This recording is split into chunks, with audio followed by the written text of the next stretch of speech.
Então nós vamos para o primeiro slide aqui, para nós começarmos a nossa matéria, tá ok? Eu vou apresentar aqui no Smartboard para a gente, vai ser uma aula um pouquinho mais interativa, porque eu vou mostrar para vocês na prática essas diferenças que tem entre o Windows 7 e o Windows XP, tá bom? Então olha só, nossa preparação então de informática para concurso, tá bom, gente? Então vamos lá na nossa primeira questão. Estão preparados? Com papel e caneta na mão para anotar as principais dicas? Então nós vamos aqui, ó. Essa é a nossa primeira questão. Acompanhe ali, pessoal.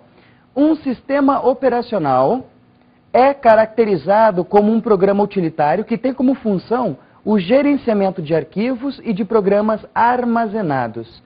E aí, na opinião de vocês, essa questão é verdadeira ou é falsa?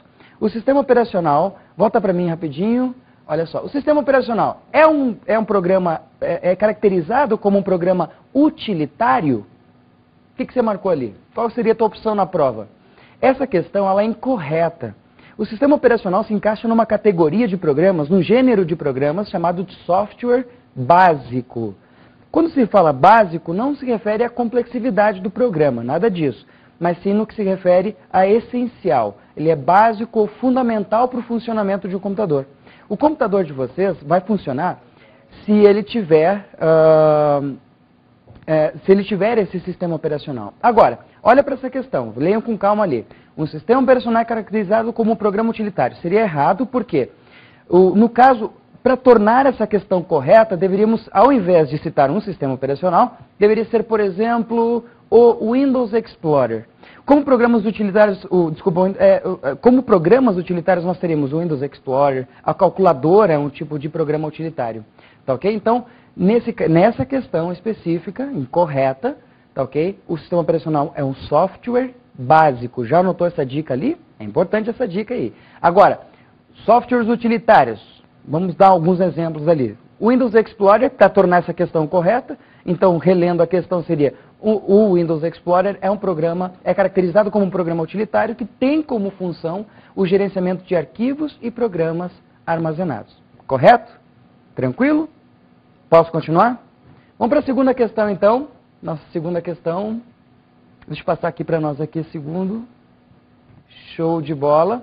É correto afirmar que o Windows XP é um sistema operacional multitarefas e multiusuário. Olha, isso é muito cobrado em provas. Essas características de um sistema operacional. Continua.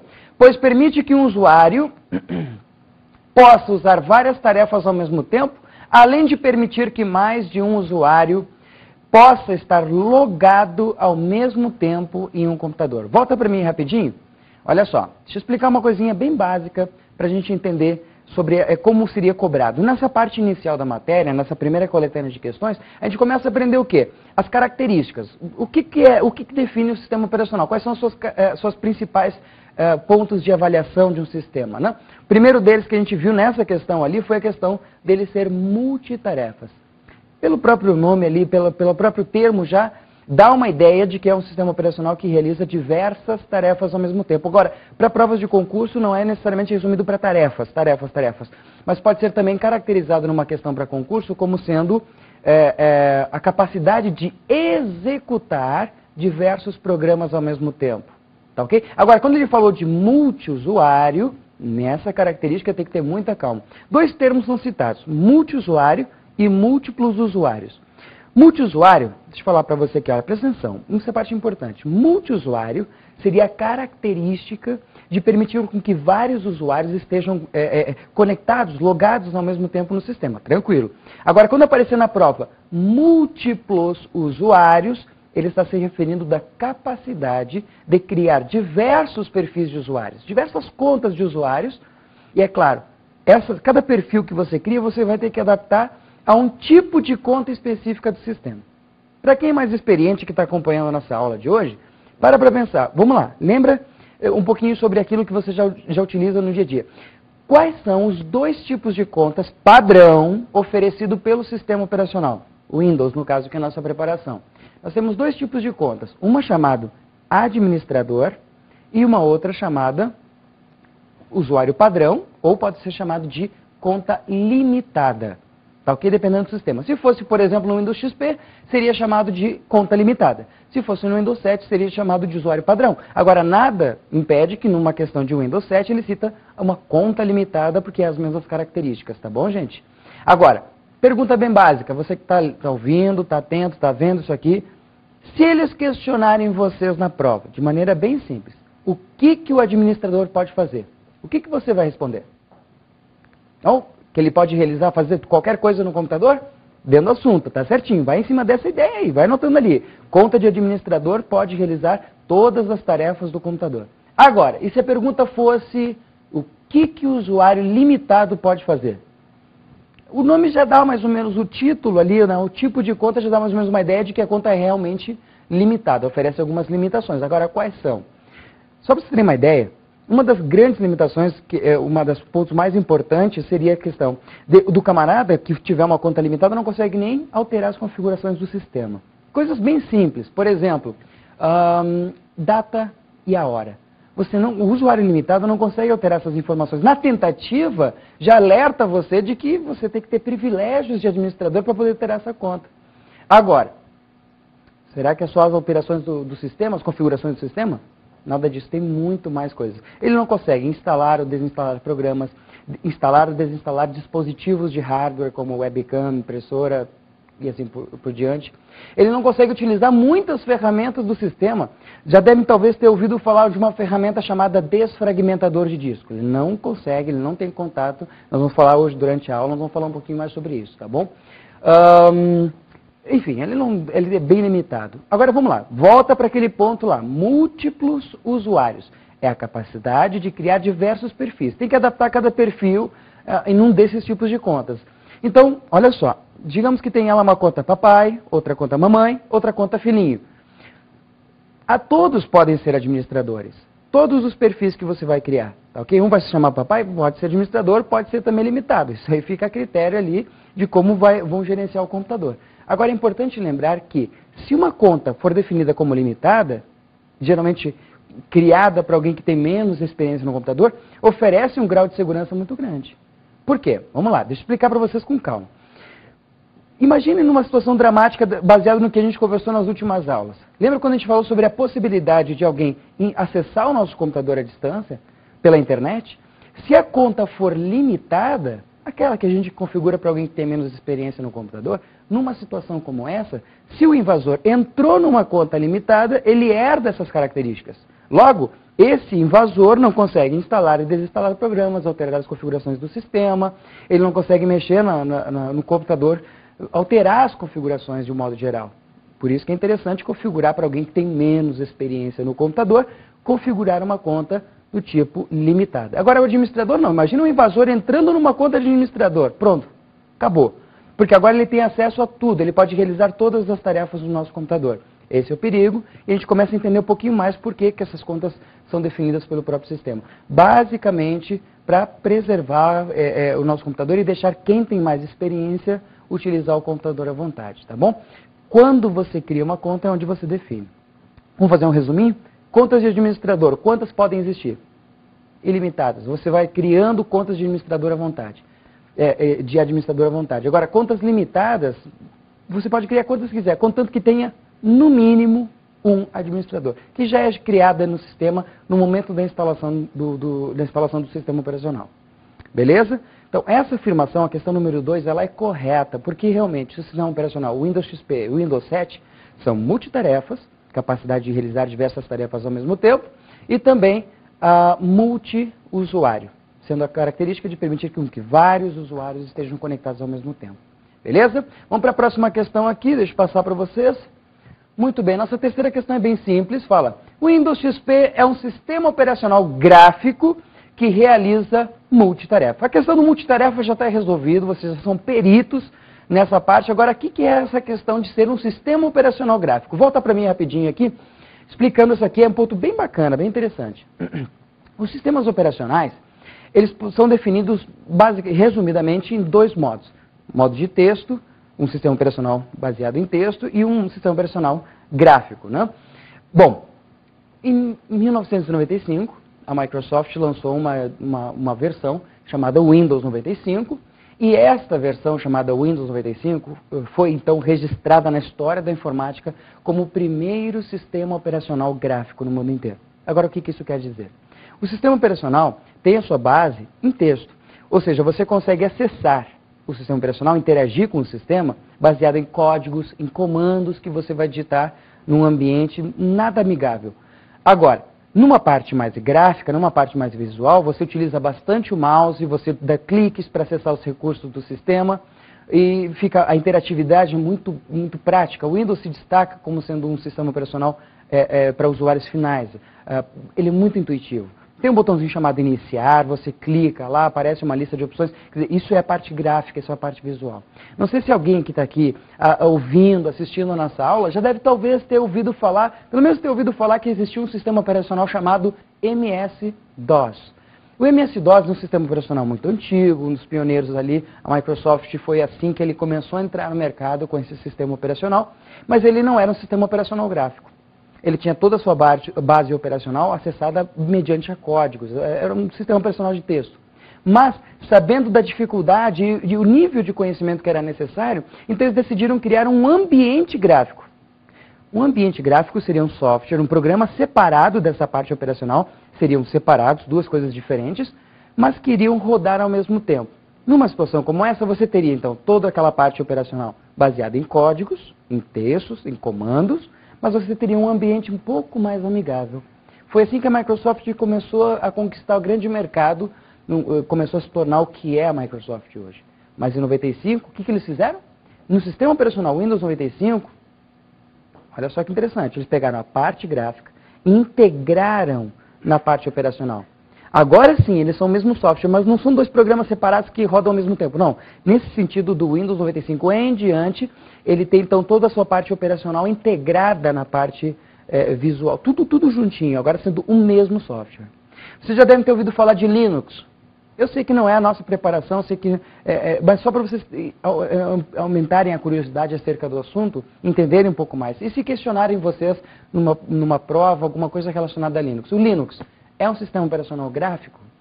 Alguns talvez nunca nem viram um Linux num computador, né? Mas pensando aqui numa possível questão de concurso. O Linux é um sistema operacional gráfico? E agora? De jeito nenhum. O Linux não é um sistema operacional gráfico. Apesar de ter um ambiente amigável, de fácil manipulação, o Linux é um sistema operacional não gráfico, porém, utiliza um ambiente gráfico a fim de tornar mais amigável a sua utilização.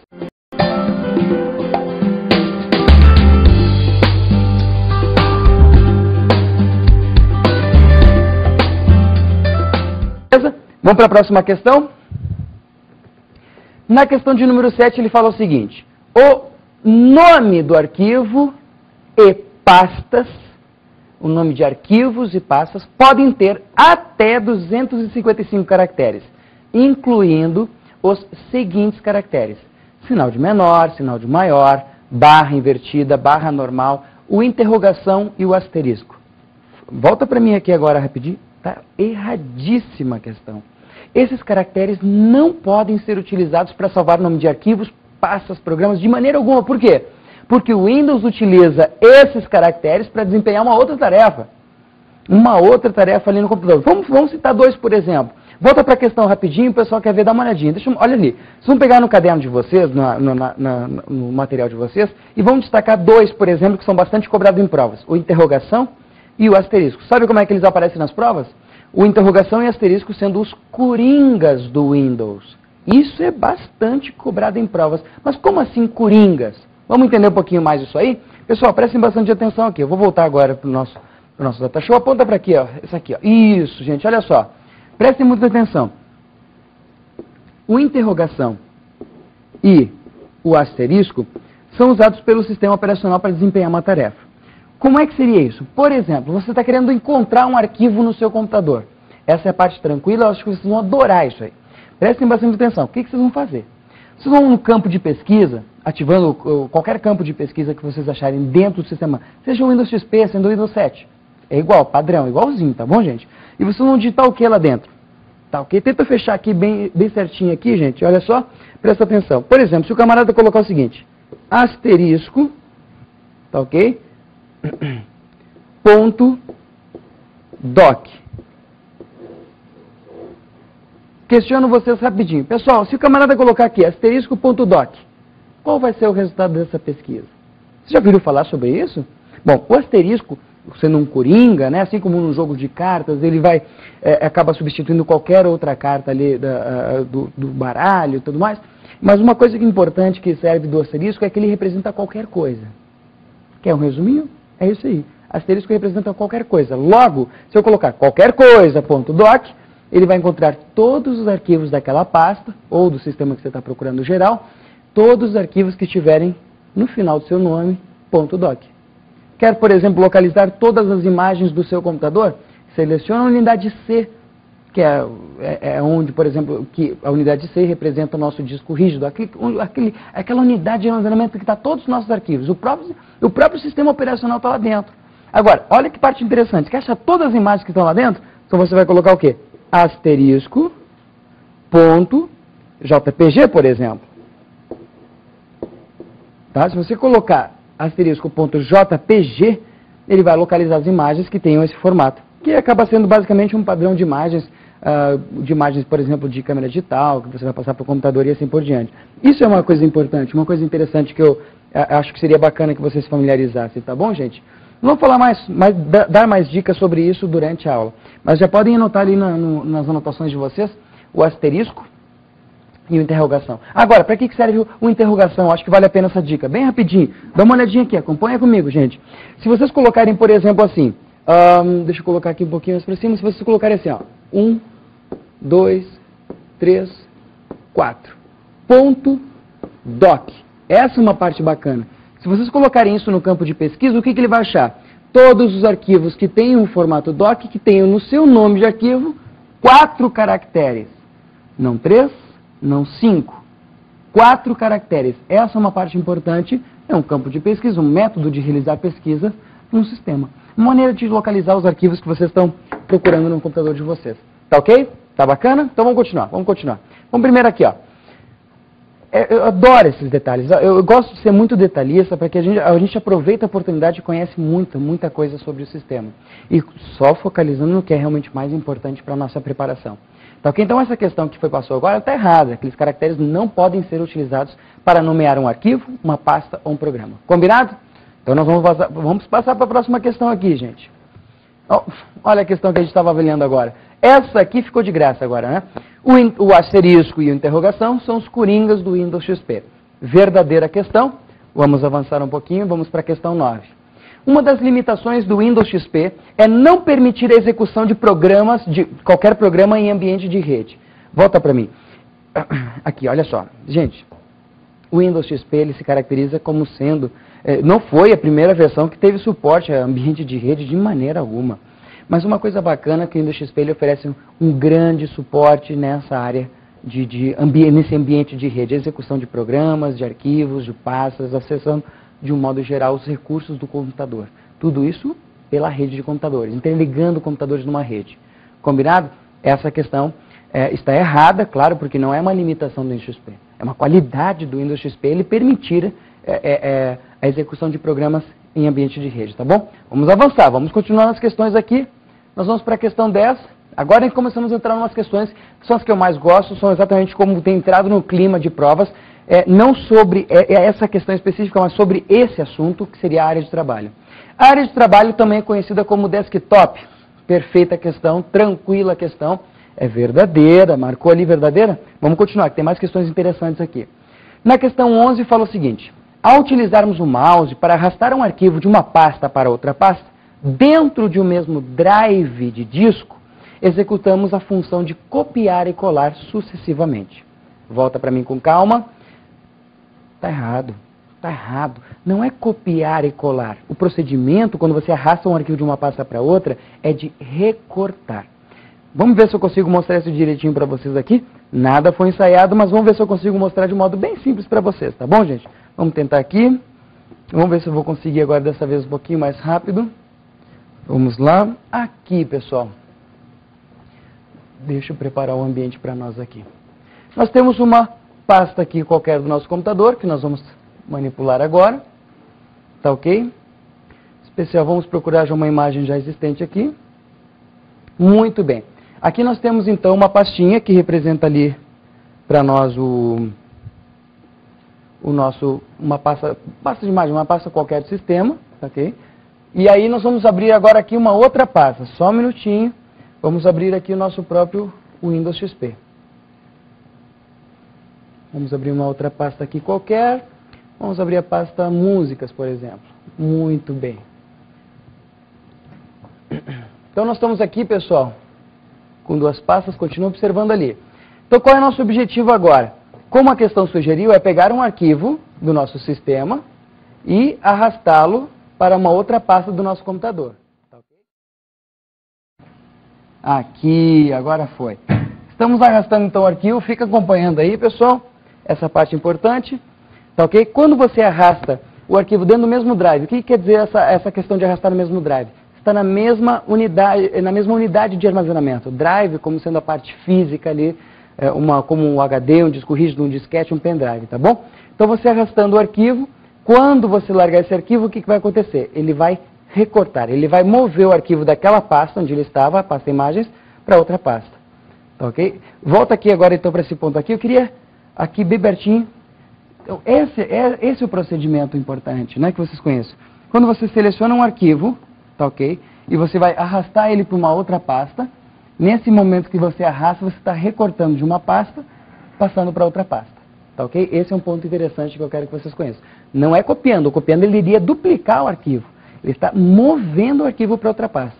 Então seria o procedimento de recortar e copiar.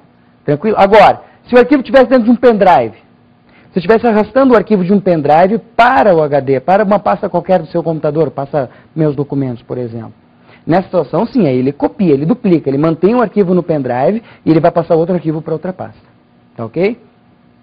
Meio confusãozinha aqui, mas vai dar tudo certo. Vamos para a próxima questão então, tá bom, gente? Deixa eu voltar aqui para a apresentação. Muito bem. Essa questão 11, então, ela é verdadeira. Não, está falsa, perdão, não é copiar e colar, mas sim recortar, falsa questão. E nossa próxima questão, agora sim. A combinação de teclas Alt mais barra de espaço permite alternar entre os programas abertos. Bom, senhoras e senhores, essa questão é corretíssima, incorreta. Volta para mim rapidinho. Não é Alt mais barra de espaço. Vocês lembram quais são as teclas que são utilizadas para alternar entre as janelas que estão abertas? Vocês devem ter pensado talvez em Alt Tab. Se não pensou nada na sua cabeça, então já vai anotando ali, pessoal. Alt mais Tab seria uma das teclas que são utilizadas para alternar entre janelas abertas. Agora a pergunta é a seguinte, é só essa? Presta atenção, eu vou fazer uma lista agora com vocês. E eu queria que vocês anotassem, porque esse assunto cai muito em provas. Eu quero que vocês fiquem peritos nessa parte da matéria. Então eu vou passar para vocês uma lista bem bacana aqui no nosso Data Show, para ver como é que vocês saem. Combinado? Vamos tentar? Então volta aqui comigo. Vamos fazer uma listinha aqui mesmo, nessa questão aqui. Presta atenção aqui então, pessoal. Volta aqui para essa aqui. Eu quero que o pessoal fique bem pertinho de mim aqui, ó. Presta atenção. Bem simples, agora vamos fazer uma listinha grande aqui de teclas e atalhos, mas para vocês entrarem no clima, como é que poderia ser cobrado numa prova, tá bom? Primeira delas, simples, tá ok? Nós vamos para a mais conhecida, a mais popular, que seria o quê? Alt mais Tab. Quando a tecla Alt Tab é pressionada, o usuário pode, então, nesse caso, escolher, né, qual seria o programa que ele vai manipular. No Alt Tab, quer dizer, pressiona a tecla Alt, não larga ela. Tecla Tab vai aparecer o que nós chamamos de flip. Flip, deixa eu colocar a palavrinha aqui para nós. Flip, tá ok? Vai ser exibido um flip. É só um ambientezinho onde você pode escolher qual programa que você deseja. Então, cada vez que você pressiona a tecla Tab não liberando a tecla Alt, ele vai escolhendo o programa. Quando chegou no programa que você deseja, você libera a tecla Alt e essa janela passa a ser ativa na tela. Agora, será que é só essa? Não. Vamos para mais uma aqui, pessoal. Alt mais ESC.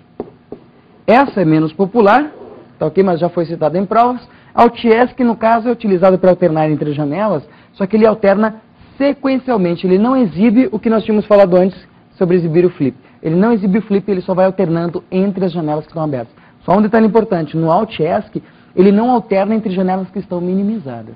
Só naquelas que estão restauradas ou maximizadas. Tá ok? Só isso, Bom, no Windows XP sim, essas seriam as principais, mas eu poderia acrescentar mais uma dica interessante. Fecha de novo aqui na telinha aqui. Olha só, se você pressionar, por exemplo, Alt mais Shift mais Tab, também é possível alternar entre janelas abertas. Só que no caso, eu vou mostrar depois aqui um pouquinho, vou exibir isso para vocês, para a gente entender cada vez mais como é que funciona, tá bom, pessoal? Mas a tecla Shift também pode ser utilizada. E a pergunta é, em Alt ESC também seria possível utilizar isso? Sim. Se você pressionar Alt mais Shift, vai anotando aí, gente, não perde essa oportunidade aí não, mais ESC, ele também vai alternar, só que de maneira contrária. Sequencialmente, porém, numa ordem contrária do que estava sendo alternado. Mas eu vou apresentar depois para vocês mais uma, que seria no Windows 7. Na realidade, já é um recurso que surgiu lá no Windows Vista, mas que agora no Windows 7 já passa a ser um padrão também bastante conhecido, que é o Flip, só que em formato 3D. Eu vou mostrar tudo isso aí para vocês agora, tá bom? Para que vocês entendam cada vez mais. Eu vou pedir para que feche só então no Data Show, tá ok? Enquanto eu vou mostrar isso para vocês, tá bom, pessoal? Prestem bastante atenção. Não precisa tirar da tela ali mesmo, pessoal, que eu vou mostrar por ali, tá bom? Fiquem prestando atenção ali. Olha só, vamos começar com a sequência de teclas Alt Tab. Esse que é o chamado Flip. Esse ambiente que permite escolher qual programa será manipulado. Não sei se vocês conseguem perceber na figura, mas exibe para nós uma borda no lado da imagem selecionada, tá bom? Nós somos no Windows 7, mas assim, esse é o ambiente de Flip, beleza?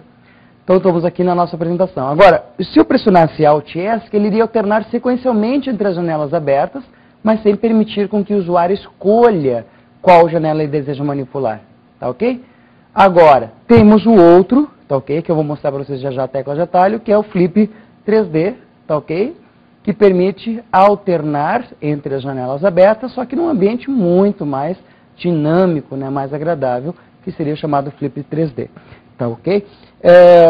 Vou anotar para vocês agora qual seria esse ambiente, tá bom? Para que vocês entendam cada vez mais. Então volta para mim aqui rapidinho. Vamos entender um pouquinho mais esse ambiente aqui. Deixa eu só minimizar a janela aqui para nós. Muito bem. Então, olha só, gente, um ponto importante aqui, prestem bastante atenção. Esse procedimento do Flip 3D, que é um recurso que, no caso, eu acredito que seria uma ótima questão para concurso público. Estamos falando de um recurso chamado Flip, tá ok? 3D, tridimensional, como vocês puderam perceber ali na dinâmica. Só que uma coisa importante, a sequência de teclas é bem simples. Vocês lembram aquela tecla do teclado? Quem está ali, a galera que já está com o laptop na mão, já deve estar vendo ali no seu teclado uma tecla que tem a bandeira do Windows, né, que tem o símbolozinho do Windows, né? Mais ou menos nesse ambiente aqui, ó. A nossa bandeirinha do Windows, né? Bom, essa tecla Windows mais a tecla Tab é quem oferece aquele ambiente tridimensional de manipulação das janelas. Tecla Windows mais a tecla Tab. Anote isso aí, porque isso aí é uma possível questão de concurso público e ele não precisa nem querer pegar muito pesado. Ele coloca isso aí que é um procedimento normal, poderia ser cobrado numa prova de maneira tranquila.